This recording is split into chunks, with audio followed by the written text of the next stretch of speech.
G'day homebrewers, welcome back to my brewing shed. This is another behind the scenes video, and today we're going to be looking at my brewing fridges and going to tell you all about them, how I use them and what's inside them. So let's get into it.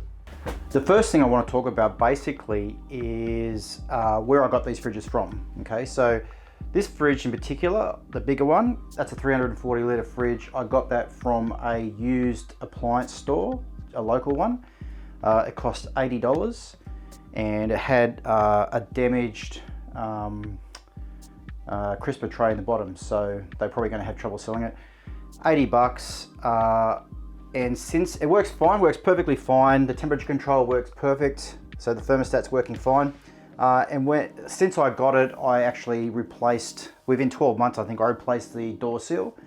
So it's got a new door seal now, so it's working much more efficiently than it was when I got it.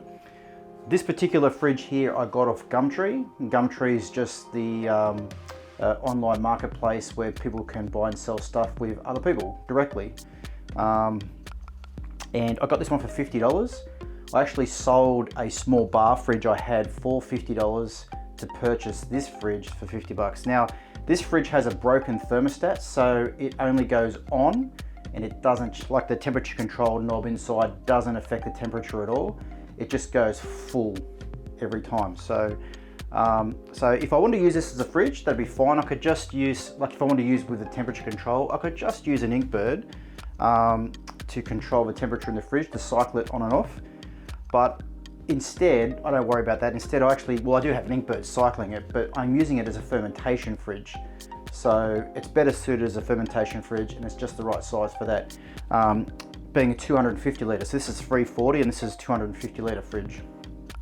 Now the reason why I have fridges in my shed and not a freezer or a keezer is just simply a matter of being able to use this space most efficiently. I would be able to fit a keezer, like a freezer unit in here, no problem at all.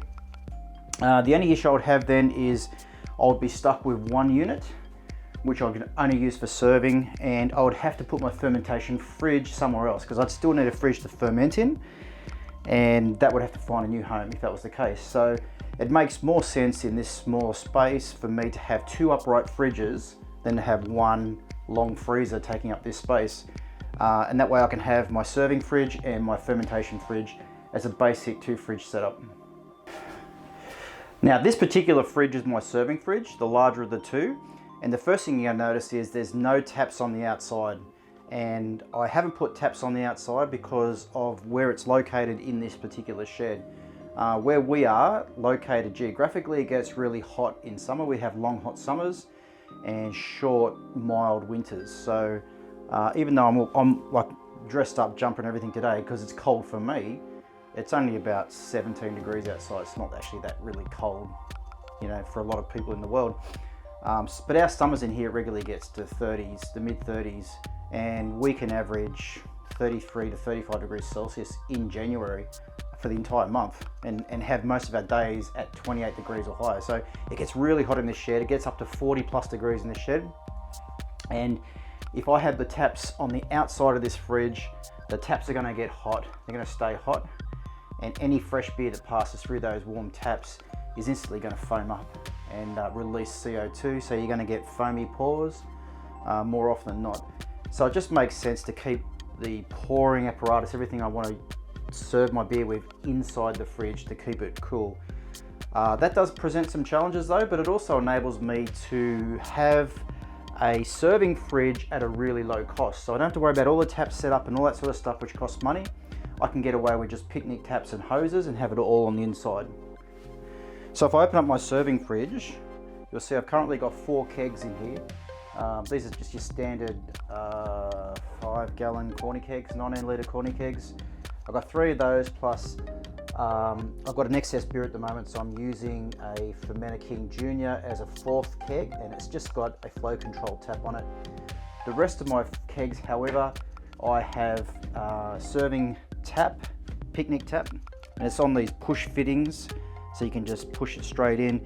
I can release the hose quite easily when it comes time to clean these hoses out between beers. It's easy enough just to pull it out and flush these hoses out. Same with the actual ball locks, the ball lock connections. They're also push fittings as well. And each one of these has between 2 and 2.4 meters of hose. I actually can't remember now. I think it's about 2 meters of hose on each one. And that gives me enough line pressure without any extra restrictive devices to be able to get a decent pour at about 10 PSI. And these picnic taps are cheap. These fittings are cheap. You're talking a couple of dollars for these. The hose is not that expensive either, about 15 bucks I think for a whole length, and I've got leftover hose in my storage from this setup. Also, the other thing I keep in here is the gas bottle. So the gas bottle is actually in the back of this fridge. It's behind there, and as is typical with fridges like this, there's a hump at the back where the compressor is, and that's actually big enough for the gas bottle to sit on it perfectly without without being unstable in any way. And with the gas bottle, I have one hose coming off, and one hose is connected to all 4 kegs. I don't actually have it connected to this keg at the moment because this keg has a tendency to leak a little bit, and it really annoys me, and I don't want to lose too much CO2. The other kegs though, these are all stable. These are all connected directly to the CO2 bottle, and they're connected properly. There's no leaks in any of the joints, and I'm not losing any gas. It's a perfect system.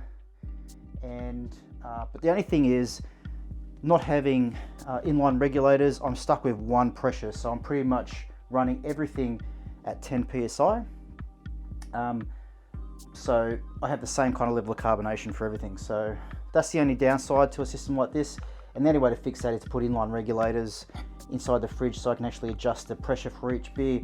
But typically my beer, I serve pretty much all my beers at the same pressures. I don't do beers that require higher pressures like Belgian styles and things like that, so it's not really an issue for me. Both of these fridges are just fridges. There's no freezer inside. As you can see, it's just fridge compartment in both of them. That one as well. And the benefit of having just fridge space is I'm much more flexible with what I can get inside there as far as fermenters and as far as kegs and things go. A lot of fridges, obviously, if you have a freezer compartment, then the top part of this would be a freezer compartment, so I'd only be putting kegs down here, or the bottom part's a freezer, so I'd have to put something there and have kegs on top, and then I'm kind of limited to how much I can fit in. I also keep yeast in the door. Okay, and these are all my dry yeast. I've got some liquid yeast in here, and I've also got solutions for my pH meter, which I keep in here as well. Now, the other issue you're going to see with a fridge like this, when you're using picnic taps and kegs inside a fridge, you don't have a drip tray. So you're going to get spills. You're going to get spills on the bottom of your fridge. Unless you put something underneath there to catch the spills, there's not a lot you can do about it. These taps do drip a little bit. Again, there's just not a lot you can do about it. So pretty much every time I empty a keg, I'll pull it out to be clean. I'll clean the shelf and I'll clean all the fridge in that area around it. I'll move the other keg over and clean the other side. And I do that clean every time I empty a keg, because you do spill a fair bit inside the fridge. There's just no way of avoiding that, to be honest. If I had taps on the door, then obviously I would have a drip tray on the door as well to catch the drips. But having everything internal like this, there's just no way I can have a drip tray set up. So that's probably one of the biggest negatives, is just the drips and the leaks you get in your fridge. So it gets a bit messy in your fridge. But the benefit, of course, is it costs a lot less to set up. You just need your kegs, your CO2 bottle, your connections in your fridge, and off you can go, or your picnic taps, etc., and off you go. And the biggest negative is you're spilling a little bit of beer here and there. But in a shed like this, where it gets quite hot in summer, as I've said, it's actually a benefit to have all the taps inside. Anyway, so the fermentation fridge, all I've done is I've taken all the shelves out, and I've taken all these sections out of the door, which I did also with the serving fridge. And I have built a timber frame at the bottom using marine ply. And that timber frame basically sits up over the crisping unit in the bottom of the fridge, and the back of it sits on the compressor hump. So it gives me a nice flat surface that I can sit my fermenter on. I've also got a couple of shelves I made for this fridge on the bottom there, just to pack it up a little bit. And what that does is it just keeps this particular fermenter high enough so this lid makes it over the top of the temperature control unit here. and it fits in there just right. I mean, I literally don't have a centimeter left. If this thing stuck out 1 more centimeter, that wouldn't fit at all. It just fits perfectly. So I can get this big stainless steel fermenter in, no problem at all. I can also get my King Chubby in there, actually much easier than this one. The King Chubby fits in there beautifully. And I haven't tested it, but I reckon I could probably get a bigger 50-60 litre PET fermenter in there as well. Now,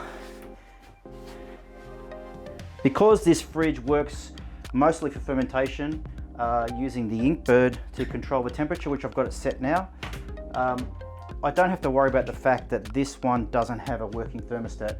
So I was able to pick this up for 50 bucks. It has a good door seal and it works fine. It just doesn't modulate the temperature or regulate the temperature. It just goes colder and colder and colder until, like if I use this as a drinks fridge, this would be constantly freezing everything. So you can't use it as well, I could use it as a serving fridge, and I could just regulate the temperature using the Inkbird, and that's not a problem at all. So lastly, I'll just talk about the issues of power consumption and heat management. So the first one I'll talk about is heat management. Obviously I'm in a low roof shed, and as I've said, it gets hot in here. I've got 2 fridges running. These fridges generate a lot of heat. So in order to stop the fridges from overloading, stop them from cutting out and causing any problems, I make sure that I keep plenty of space around each fridge. So for instance, between the 2 fridges, I can get my hand in that way between both fridges. And on this side, there's plenty of room on this side of my storage system for air to circulate around. And at the back, I've actually got that full width from the tip of my fingers to the back of my hand. I got that full width from the back of the fridge to the wall. The same for this fridge. I've got plenty of hand room behind it, and also, I mean, the gap's the same obviously. And I've got room on this side. I don't store anything too close to that side. That allows the heat to get up and out, and the heat does eventually get back out here, and it gets through the windows of the shed, which are open all the time because they're just wire mesh. So that allows this shed to just to get the air in and out, allows the air to circulate and keep these fridges running even when it's really hot. The other important thing I want to talk about is power. Obviously running 2 fridges like this, especially older fridges, is going to cost you a bit of power. There's just no getting around that. If you want to do cheap temperature control with a fridge, and this one cost 50 bucks, that one cost $80. You compare that to the cost of a glycol unit, and it's you know, these 2 fridges, a combined total of 130 bucks. A glycol unit is probably about $400 to $800 for an entry level one, and it goes up from there. So these are much cheaper to obviously buy and set up, but then you pay for it in the long run with extra power consumption, obviously. So that's just something to think about. You know, I'm going to buy a glycol unit to actually, I'm actually going to buy a glycol unit to work with this particular fermenter, and I'm going to have this fermenter sitting beside the fridges so I can actually ferment this with this fermenter outside of my fridges using a glycol unit. But that glycol unit I'm looking at is $350, and then to buy the coils and all the other stuff that goes with it, it'll be about $450, $500 to set up. But glycol units, especially the smaller ones, the entry level ones, typically use a lot less power than fridges. Now in saying that, this fridge is not on all the time. It's actually not even on at the moment. Actually, neither of these fridges is on because it's a cold day. And I've got this one turned really low so it doesn't cycle on during this video. But I've also got it turned down lower because it's just been cold weather lately, and I accidentally froze my kegs the other day because it was turned up too much and we had a few cold days, and bang, that's all it takes. So this one, it's actually not on all the time anyway. This will come on to cool when the fermentation is raging, and it'll probably cool for about 5 minutes and then turn off for about 20 minutes. So it's just cycling on and off probably 2 to 3 times an hour during peak fermentation. And once fermentation settles and finishes up, typically the temperature will stay static this time of year. In summer, the fridge will heat up a bit more, obviously, just because of the hotter air, hotter weather. But otherwise, it's really not using that much power at all. So that's pretty much how I use my fridges, why I bought them, how I've set them up. Like I said, It's a pretty cheap system, a cheap way to get into temperature control. It's a cheap way to get into keg serving without all the costs of buying a pre-made kegerator.